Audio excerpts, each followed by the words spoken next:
Remue ménage. Remue ménage.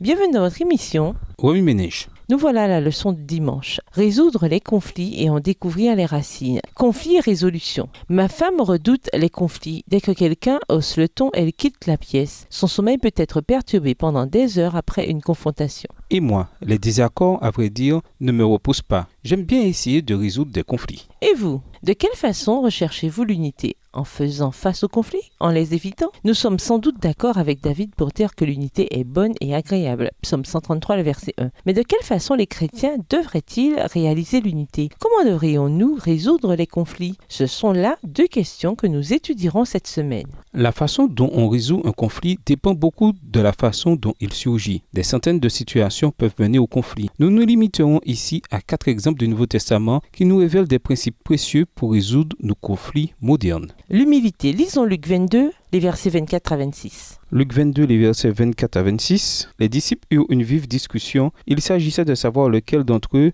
devait être considéré comme le plus grand. Jésus intervint. Les rois des nations, dit-il, dominent leur peuple, et ceux qui exercent l'autorité sur elles se font appeler leurs bienfaiteurs. Il ne faut pas que vous agissiez ainsi. Au contraire, que le plus grand parmi vous soit comme le plus jeune, et que celui qui gouverne soit comme le serviteur. Au début, ces hommes choisis par le Christ se querellaient pour savoir qui était le plus grand. Jésus leur dit qu'on devait s'attendre à un tel désir de suprématie chez les gens du monde. Mais, ajouta-t-il, il n'en va pas ainsi pour vous. Les disciples se mirent à discuter vivement pour savoir lequel d'entre eux devait être considéré comme le plus important. Jésus leur dit, les rois des nations leur commandent et ceux qui exercent le pouvoir sur elles se font appeler bienfaiteurs. Mais il n'en va pas ainsi pour vous. Au contraire, le plus important parmi vous doit être comme le plus jeune et celui qui commande doit être comme celui qui sert. Luc 22, les versets 24 à 26. Ce que nous apprenons ici, c'est que l'unité commence par un esprit de service. L'exaltation de soi imprègne la société et peut s'infiltrer dans l'Église. Au jour de Jésus, elle menaçait même d'infecter les 12. Mais Jésus leur dit que chacun de vous soit comme le plus jeune. L'humilité résout de nombreuses situations tendues. Choisir des dirigeants avec sagesse. Lisons Acte 6 et versets 1 à 4.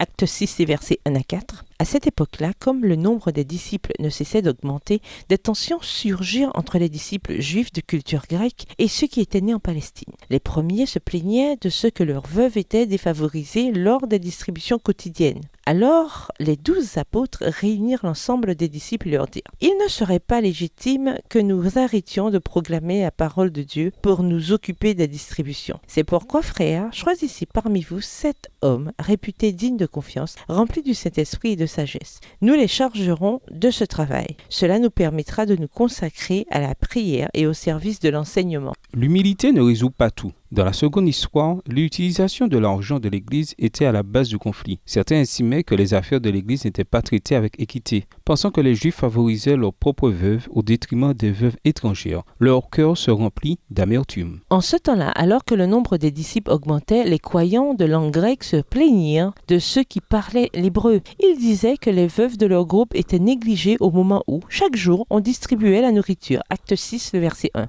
Comment l'Église rétablit-elle l'unité? Par le choix judicieux d'hommes que tous considéraient comme justes et spirituels. Ces hommes reçurent le mandat de gérer l'argent, ce qui permit aux anciens de l'Église de se consacrer entièrement à la prédication de la parole de Dieu. C'est pourquoi, frères, choisissez parmi vous 7 hommes de bonne réputation, remplis du Saint-Esprit et de sagesse, et nous les chargerons de ce travail. Nous pourrons ainsi continuer à donner tout notre temps à la prière et à la tâche de la prédication. Acte 6, versets 3 et 4. Ainsi, sur le plan pratique, il est important pour préserver l'unité de l'Église de choisir judicieusement le comité d'Église et de placer des personnes largement appréciées par leur piété et leur impartialité. Par contre, même si on a choisi les meilleurs dirigeants, on ne peut prévenir tous les conflits. Dans le troisième exemple, des sentiments de colère surgirent en raison de positions doctrinales divergentes au sujet du véritable évangile. Comme on peut l'imaginer, c'est là un point généralement sensible pour quiconque croit que l'évangile est une question de vie ou de mort. L'autorité de l'Église et la séparation. Nous vous invitons à lire Acte 15, versets 1 à 39. Dans cette histoire, les croyants cherchaient à savoir si les chrétiens de la gentilité devaient pratiquer certains rituels hébreux. Certains disaient oui, Paul et d'autres disaient non. Cette question menaçait clairement de diviser l'Église. quelques hommes se mirent à donner aux frères cet enseignement. Vous ne pouvez pas être sauvés si vous ne vous faites pas circoncire, comme la loi de Moïse l'ordonne. Paul et Barnabas les désapprouvèrent et eurent une violente discussion avec eux à ce sujet. Actes 15, versets 1 et 2. Ce problème fut résolu par les dirigeants de l'Église lors d'une réunion, voir Actes 15 versets 2 à 35. Les dirigeants envoyèrent des lettres pour annoncer leurs conclusions assez impopulaires. Tandis que cette histoire nous enseigne à nous appuyer sur l'Église mondiale pour le règlement de ces questions doctrinales, il ne faut pas conclure que de telles décisions mettent un terme au conflit dans l'Église. Nous découvrons dans ce même chapitre un conflit qui surgit entre deux hommes fidèles, Paul et Barnabas. Et ce qui entraîna leur séparation était un jugement de valeur au sujet de l'inutilité d'un jeune chrétien qui avait commis des erreurs.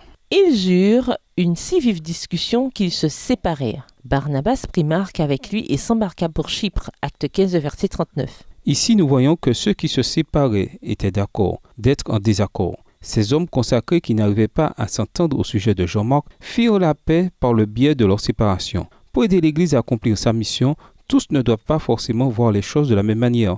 L'Église mondiale peut résoudre les problèmes doctrinaux et les problèmes relatifs au règlement de l'Église. Cependant, elle ne peut rien faire pour que ses fidèles pasteurs voient les choses de moindre importance de la même manière. Les conflits surgissent à cause de l'argent, du désir des promotions, des différences d'opinion et même des différences en matière de foi. Dans tous ces cas, la Bible nous donne un modèle pour rétablir l'unité. Oui, ménage, dans votre vie et votre Église, qu'en est-il des origines des conflits? Et si aucune de ces histoires n'offre de parallèle? Voir Jacques 1, verset 1 pour découvrir une source générale de conflit.